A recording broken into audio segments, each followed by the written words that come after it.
Hi friends, మా university పక్కనే అడవిలో ఒక గుట్ట పైన ఓపెన్గా జిమ్ ఉంటుందంటే అక్కడికి వెళ్తూ ఉన్నాము. ఇక్కడికి వాకింగ్ చేసుకుంటూ ఇంకా సైక్లింగ్ చేసుకుంటూ కూడా చాలామంది వెళ్తూ ఉంటారు. మధ్యలో ఇలా ఒక చిన్న చెరువు మాదిరిగా ఉంది.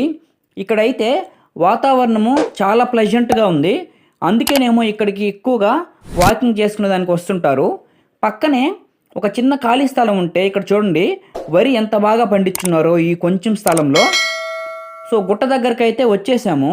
దీని పైకి ఎక్కడానికి ఇలా చెక్కతో మెట్లు మాదిరిగా పెట్టున్నారు. వీటిని ఎక్కుతూ మనం పైకి వెళ్ళొచ్చు. ఈ చెట్లకి ఆకులన్నీ రాలిపోయి ఇలా కింద బాగా పడిపోయి ఉన్నాయి. సో పైకి అయితే వచ్చాము. గుట్ట పైకి చూడండి జిమ్ ఎలా ఉందో. ఇక్కడ ఆల్మోస్ట్ అన్ని బేసిక్ జిమ్ ఫెసిలిటీస్ ఉన్నాయి. కొంతమంది ఇలా సైక్లింగ్ చేసుకుంటూ కూడా ఇక్కడికి వచ్చి ఎక్సర్సైజెస్ చేసుకొని వెళ్తారు. ఇలాంటి మరిన్ని వీడియోస్ కోసం మన ఛానల్ని సబ్స్క్రైబ్ చేసుకోండి.